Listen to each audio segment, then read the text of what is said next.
متروك الموجود.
طريق خير الورى دعوة إلى الله دوام بالفعل والقصد والنية وخير الكلام بالفعل والقصد والنية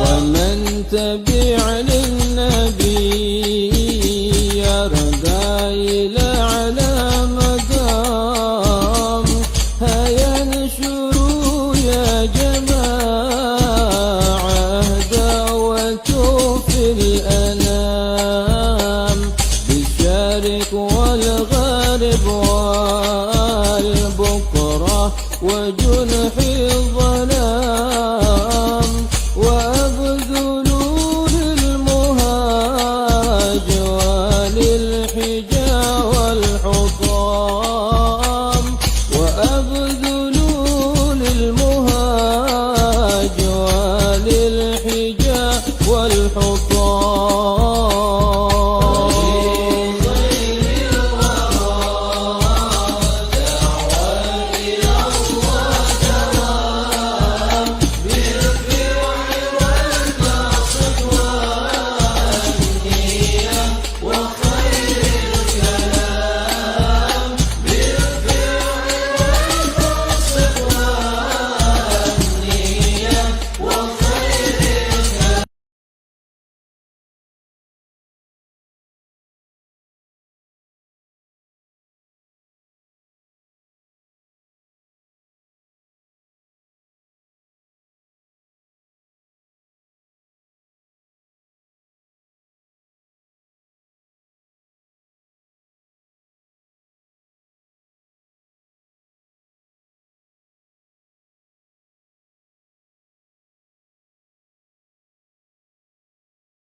من المؤمنين في سلوك طريق الآخرة إلى أن قال رضي الله عنه ونفعنا به وبعلوم في الدارين آمين.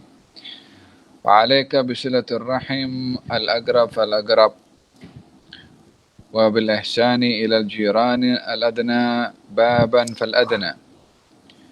قال الله تعالى واعبدوا الله ولا تشركوا به شيئا وبالوالدين إحسانا وبذي القربى واليتامى والمساكين والجار ذي القربى والجار الجنوب والصاحب بالجنب الآية. Hendaklah kamu menjaga silaturrahim yang terdekat, kemudian yang lain, yakni dalam menyambung tali silaturrahim diberikan keutamaan kepada yang terdekat. Yang terdekat sekali adalah orang-orang yang kewajiban nafkahnya ada kepada kita. Seperti kalau kepada orang tua, anak. Kalau pasangan suami istri atau suami, maka yang wajib adalah istri. Adik-beradik yang terdekat sekali. Kemudian barulah kerabat daripada sebelah ayah, kerabat daripada sebelah ibu. Kemudian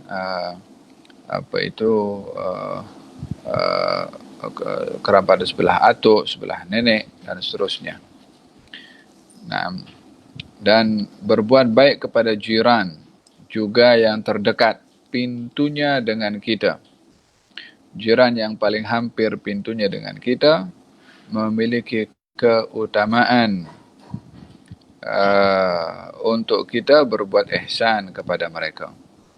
Allah berfirman dalam Al-Quranul Karim, maksudnya sembahlah Allah, janganlah kamu menyekutukan Allah dengan sesuatu pun, dan hendaklah kamu berbuat ihsan kepada kedua ibu bapa, dan berbuat ihsan kepada kaum kerabat, kepada anak-anak yatim, kepada orang-orang miskin, dan kepada tetangga yang dekat, serta tetangga yang jauh, dan juga berbuat ihsan dengan as-sahib al-jambi. Maksudnya di sini adalah istri.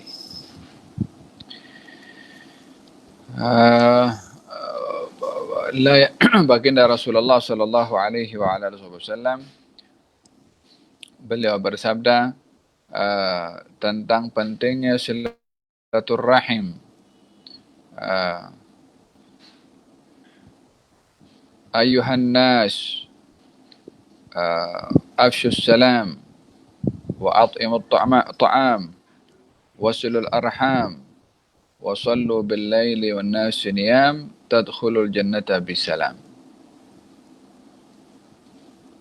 Wahai sekalian manusia, beri salam atau sebarkan salam, beri makan kepada orang, sambung tali silaturrahim, maka kamu akan masuk, dan salat malam saat orang tidur, maka kamu akan masuk syurga dengan selamat. La yadkhul al-jannata qati' rahim, tak akan masuk syurga orang yang memutuskan tali silaturrahim. Sabda Nabi Muhammad sallallahu alaihi wa ala alihi wasallam tentang wajib menjaga hubungan tali silaturrahim. Terdapat beberapa faedah dalam menyambung tali silaturrahim. Yang pertama, akan mendapatkan rezeki yang barakah.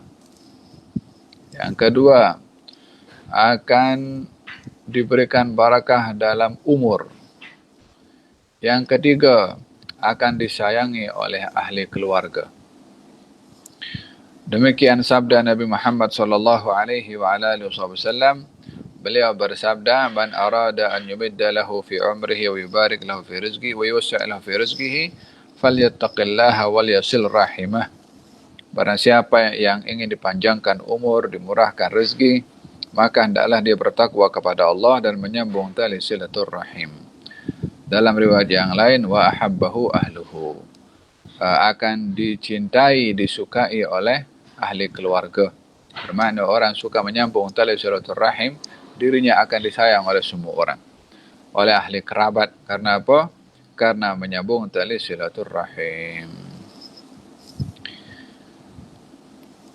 Nah, menyambung tali silaturrahim ini bukan hanya kepada keluarga yang baik dengan kita, tetapi menyambung tali silaturrahim hatta kepada keluarga yang tak baik kepada kita. Kepada keluarga kerabat yang enggan untuk menyambung tali silaturrahimnya dengan kita, bagi kita wajib menghubungkan tali silaturrahim kepada mereka. Menyambung tali silaturrahim termasuk kepada orang atau kepada keluarga, kerabat yang Rasulullah sallallahu alaihi wasallam bersabda, "Laisal wasil bil mukafi." Bukanlah orang yang dia membalas hubungan baik dengan baik itu dikatakan mukafi, yakni yang selevel dalam silaturrahim. Walakin al-wasil man wasala man qata'ah atau kama qala. Orang yang menyambung tali silaturrahim itu adalah kepada orang yang memutuskan. Yani kalau ada orang memutuskan tertinggi sekali dalam hubungan tali silaturrahim.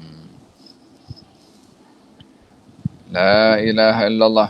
Walihada fil hadis baginda Rasulullah sallallahu alaihi wasallam menceritakan bahwasanya doa itu tidak akan diterima oleh Allah bila ada di tengah-tengah mereka yang berdoa orang yang memutuskan tali silaturrahim.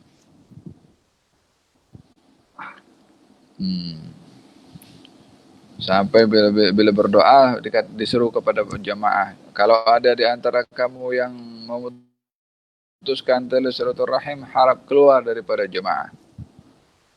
Karena keberadaan orang yang memutuskan tali silaturrahim dalam berdoa akan menjadi penghalang doa untuk dikabulkan.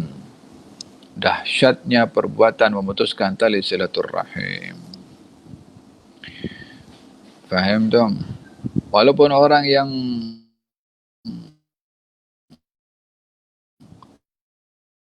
memutuskan tali silaturahim ke masjid, tak pernah lepas membaca Al-Quranul Karim, walaupun semua itu dibuat, tetapi kalau memutuskan tali silaturahim, maka perbuatan memutuskan tali silaturahim akan menjadi penghalang kepadanya untuk masuk syurga. Faham dong? La yadkhul jannata qati' rahim. Tak akan masuk syurga orang yang menyambung, yang memutuskan tali silaturahim. Kalaupun dia meninggal di tengah-tengah Ka'bah pun, kalau memutuskan tali silaturahim, maka tiada akan masuk syurga. La ilaha illallah. Walihada, hendaklah menjaga hubungan tali silaturahim. Di samping itu menjaga jiran, berbuat baik kepada jiran. Berbuat baik kepada jiran bukan hanya kita memberi hadiah kepada jiran, tetapi bersabar dengan kerenah jiran itu pun bahagian daripada berbuat baik kepada jiran. As-sabru ala adahum, sabar dengan gangguan jiran.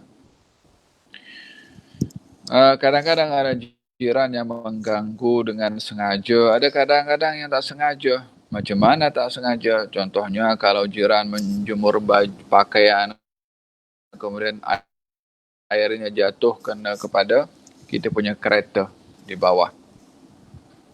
Ataupun kena kepada kita, kalau rumah flat itu kan. Ataupun kalau jiran tengah buat renovate rumahnya contohnya, suara bising. Maka dalam hal ini sebagai jiran kita kena sabar. Faham tom? Di samping itu berbuat ihsan kepada jiran. La yazalu Jibril yusini bil jar hatta dhanantu annahu sayuwarrithuh. Sentiasa Jibril itu mengingatkan kepada aku tentang tetangga, kata Nabi, sehingga aku menyangka tetangga ini akan menjadi ahli waris.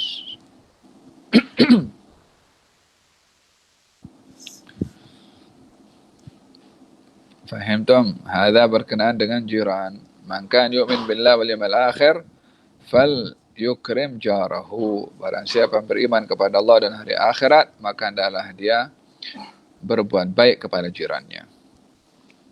Wa qad amara Allahu bil ihsani ila al-qarabati fi mawadhi'a 'adidah min kitabihil aziz. Qala Rasulullah sallallahu alaihi wa alihi wasallam, as-sadaqatu 'ala al-qarabati sadaqatun wasilah.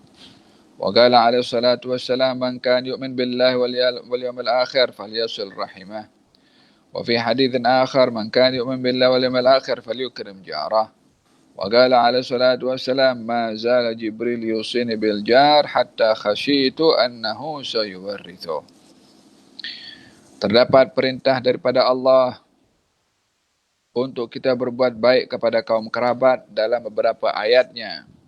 Dan juga dalam hadis Nabi Muhammad sallallahu alaihi wasallam demikian. Di antaranya Nabi bersabda, bersedekah kepada kaum kerabat pahalanya ada dua, pahala sedekah dan pahala silaturahim. Nabi juga bersabda, barang siapa beriman kepada Allah dan hari akhirat, maka hendaklah dia menyambung tali silaturahim. Yani yang memutuskan tali silaturahimnya tak sempurna imannya. Diletak dalam hadis ini, silaturahim sempurna iman. Yang memutuskan tali silaturahim tak sempurna iman. Dalam hadis yang lain, barang siapa beriman kepada Allah dan hari akhirat, maka hendaklah berbuat baik kepada jirannya. Nah. Wala tatimmu silatul arham wal ihsani ila al-jiran illa bikaffil adha anhum wa ihtimalul adha minhum wa badlul ma'rufi hasbal istita'ati lahum. Kata Imam Al-Haddad, dan tidaklah sempurna di dalam menyambung tali silaturahim ini melainkan berbuat baik kepada mereka, berbuat baik kepada jiran. Dan juga tidak sempurna di dalam berbuat baik kepada tetangga itu melainkan dengan tidak mengganggu kepada mereka, tidak menyakiti kepada mereka, kepada jiran, dan juga bersabar dengan gangguan jiran. Tidak hanya kita berbuat baik, tapi kita bersabar dengan gangguan daripada jiran. Nah, wa badlil ma'ruf, dan pada masa yang sama kita tetap memberikan kebaikan, hadiah, ziarah, hasbal istita'ah, mengikut kemampuan kita. Faham Tom? Dalam jemputan jangan abaikan jiran. Bila mendengar sesuatu yang agaknya suara memerlukan bantuan, hendaklah segera datang untuk membantu. Faham tu? Bila jiran kita tak ada di rumah, kita pun sedikit banyak menjaga rumah jiran. Orang datang ke orang nak letak sesuatu, kalau ditanya apa ini, bahagian daripada hak jiran. Nah, berbuat baik kepada jiran atau menjaga hak jiran, satu, dengan kita tidak mengganggu jiran. Yang kedua, sabar dengan apa-apa gangguan yang datang daripada jiran, sengaja atau tidak sengaja. Yang ketiga, kita berbuat baik kepada al-jiran dengan senyum, dengan salam, dengan memberi hadiah, dengan menjemput, dengan berziarah, mengikut kemampuan kita. Waqad qala alaihi salatu wassalam, la yasal wasil bil mukafi, innamal wasil alladhi idza qata'ta rahimahu wasalaha. Baginda Rasulullah sallallahu alaihi wasallam bersabda, bukanlah orang yang dikatakan menyambung tali silaturahim adalah yang membalas silaturahim daripada orang lain, tetapi yang dikatakan orang itu menyambung tali silaturahim adalah kepada orang yang memutuskan tali silaturahim.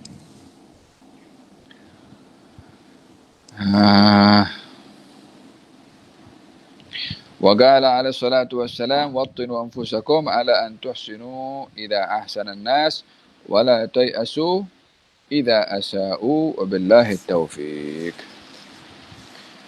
Dan dalam hadis Nabi Muhammad sallallahu alaihi wasallam beliau bersabda, hendaklah kamu tetap tegar dalam kebenaran, yaitu untuk berbuat baik kepada orang yang berbuat baik kepada kamu, dan janganlah kamu berbuat kejahatan dan keburukan kepada orang yang berbuat jahat dan buruk kepada kamu. Wala tastawil hasanatu wala sayyi'ah idfa' billati hiya ahsan. Fa idza alladhi bainaka wa bainahu adawatun ka'annahu waliyyun hamim. Tidaklah sama perbuatan yang baik dan perbuatan yang tak baik. Balaslah orang dengan yang terbaik. Al-Sayyidina Abdullah bin Mas'ud mengatakan, balaslah kamu kepada orang bermaksiat kepada Allah terhadap kamu dengan kamu berbuat baik kepada membalas kepada dia dengan kebaikan kerana taat kepada Allah Subhanahu wa taala.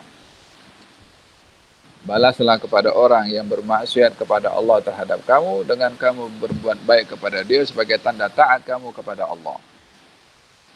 Yani orang berbuat jahat kepada kita, dia dosa kepada Allah, dia bermaksiat kepada Allah, hanya terkait dengan kita. Dia maki kita, dia tengking kita, dia tak hormat kepada kita.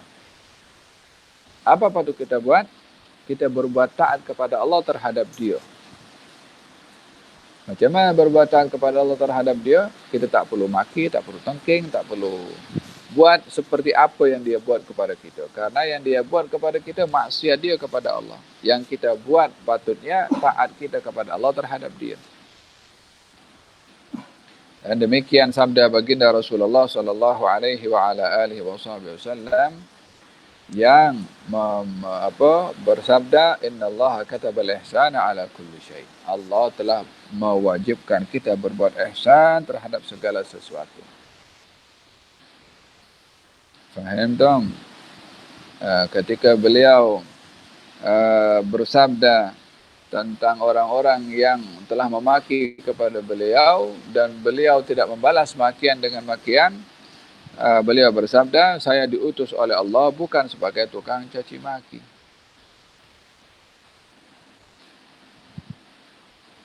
Faham tak? Zaman kita sekarang kadang-kadang orang hilang sabar dan suka maki. Tidak cukup yang dimaki seseorang itu, tapi yang dimaki ayahnya, mungkin keturunannya. Suka memperli, suka menyindir kepada orang. Lebih-lebih lagi bila mana makian atau sindiran itu diletakkan di Facebook. Maka ini adalah satu perkara yang merugikan kepada pelakunya.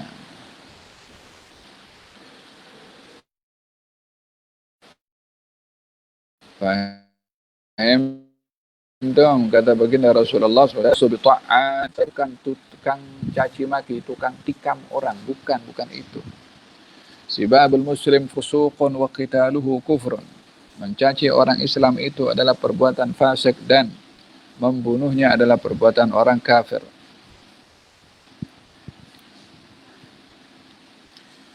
Faham dong? Dan bahagian daripada kita berbuat baik ini adalah berbaik sangka kepada orang lain. Berbaik sangka kepada jiran kita. La ilaha illallah. Ada datang seorang dengan mengatakan, ya Rasulullah, saya ini ada keluarga. Saya berbuat baik kepada dia, dia tak berbuat baik kepada saya. Hubungan dengan mereka, mereka enggan menyambung silaturahimnya dengan saya. Apa patut dibuat? Biasanya orang kalau berbuat baik kepada orang lain dan orang itu enggan untuk berbuat baik, maka dia terus akan berhenti. Tak akan berbuat baik lagi kepada dia. Pasal apa? Dia tak balas. Kebiasaan orang seperti itu. Baginda Rasulullah ketika sahabat ini lapor dan memberitahukan keluarganya berbuat demikian, maka baginda bersabda, Allah sentiasa memihak dan membela kepada kamu selagi mana kamu kekal begitu terhadap ahli. Bermakna, kalau dia masih berterusan berbuat baik kepada ahli keluarganya yang enggan berbuat pada orang yang berbuat baik tadi.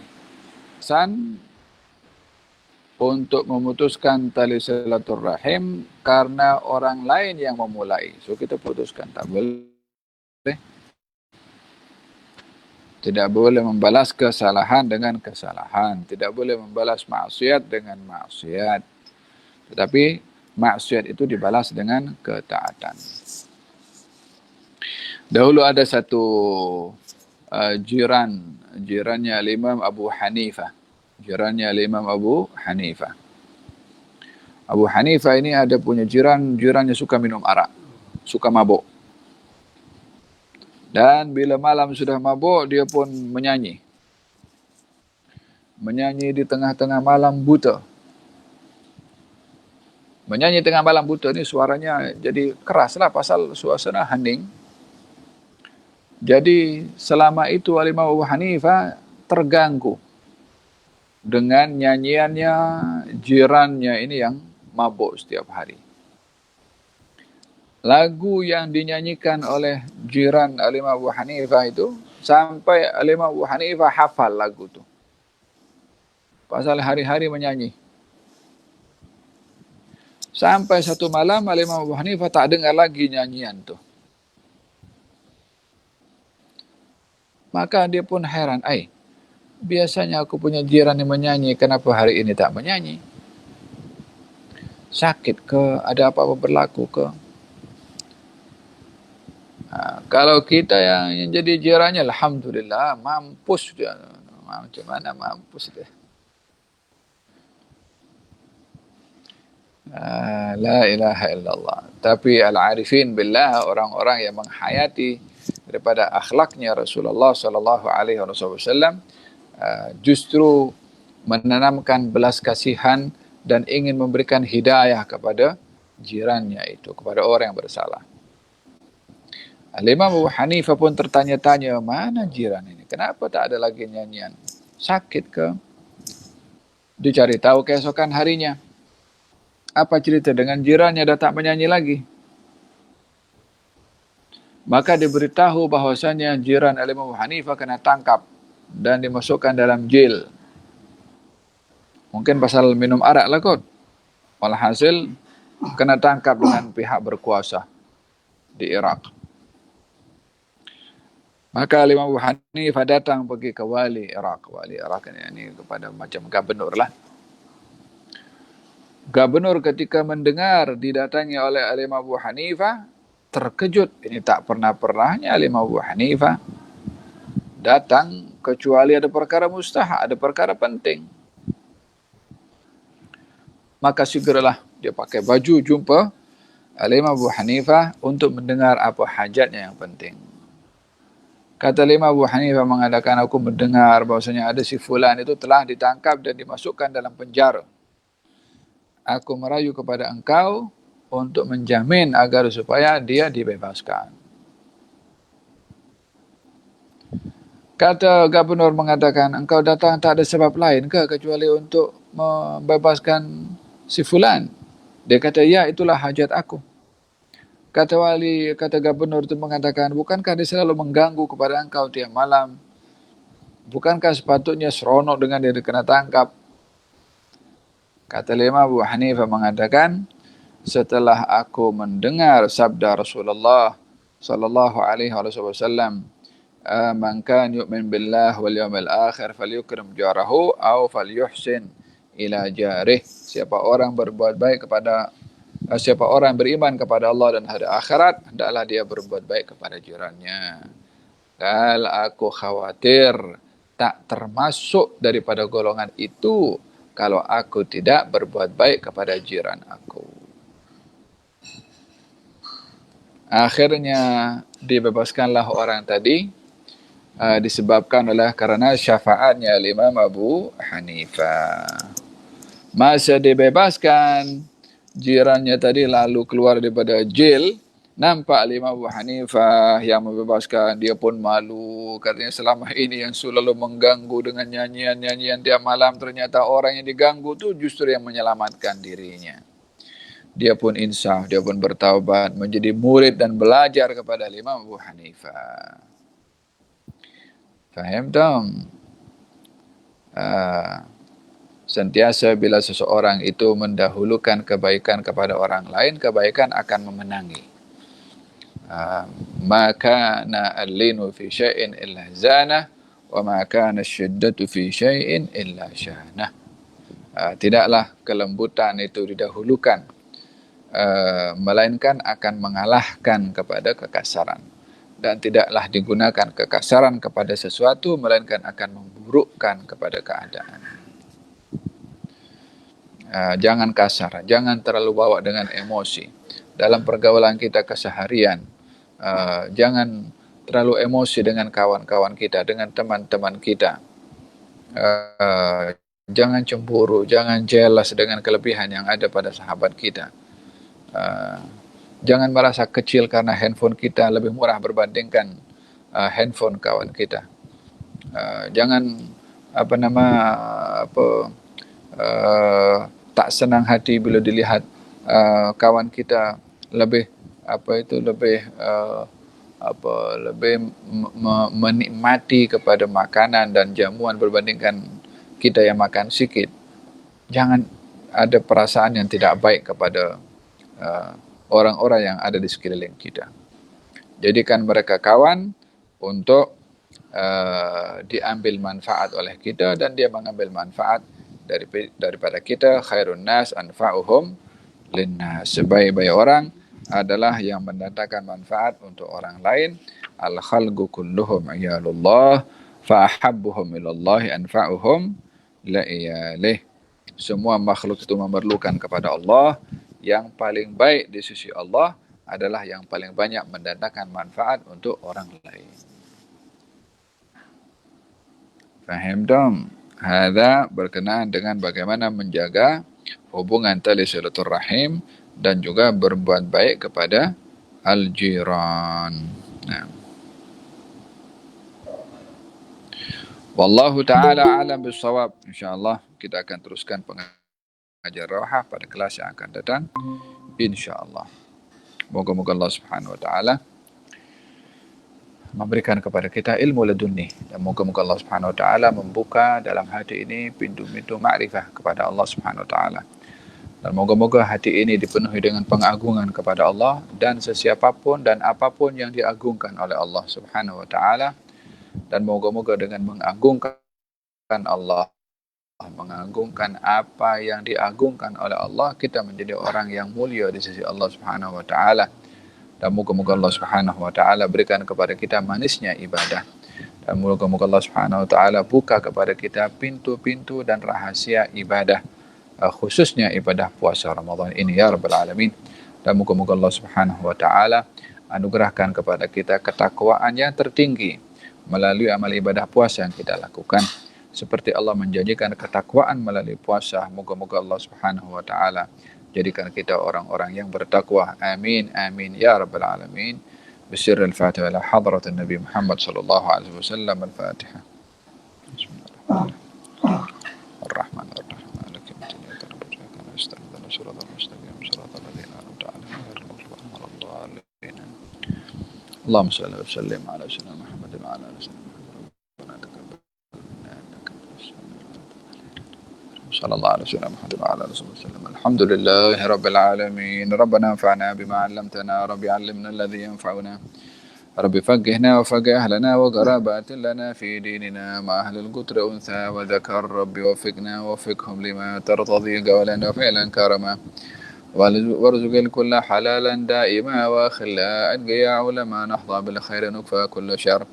ربنا واصلح لنا كل الشؤون وأقر بالرضا منك العيون واقض عنا ربنا كل الديون قبل أن تأتينا رسل المنون واغفر استر أنت أكرم من ستر وصلاة الله تغشى المصطفى من إلى الحق دعانا والوفاء بكتاب فيه للناس شفاء وعلى الآل الكرام الشرفاء وعلى الصحب المصابيح الغرر. اللهم اهدنا بهداك واجعلنا ممن يسار في رضاك ولا تولنا وليا سواك ولا تجعلنا ممن خالف أمرك وعصاك. وحسبنا الله ونعم الوكيل ولا حول ولا قوة إلا بالله العلي العظيم. يا ربنا اعترفنا بأننا اقترفنا وأننا أسرفنا على لظى أشرفنا فتب علينا توبة تغسل لكل حوبة واستر لنا العورات وآمن الروعات واغفر لوالدينا ربي ومولودينا والأهل والإخوان وسائر الخلان وكل ذي محبة أو جيرة أو صحبة والمسلمين أجمع. آمين ربي اسمع فضلا وجودا منا لا باكتساب منا بالمصطفى الرسول نحظى بكل سول. بالمصطفى الرسول نحظى بكل سول. بالمصطفى الرسول نحظى بكل سول. صلى وسلم ربي عليه عد الحب وآله وصحبه عداد طش السحب. والحمد للإله في البدء والتناهي حمدا كثيرا دائم ما هبة النسائم. سبحان ربك رب العزة عما يصفون وسلام على المرسلين والحمد لله رب العالمين في كل لحظة أبدا عدد خلقه رضا نفسه وزنة عرشه ومداد كلماته. تقبل الله منكم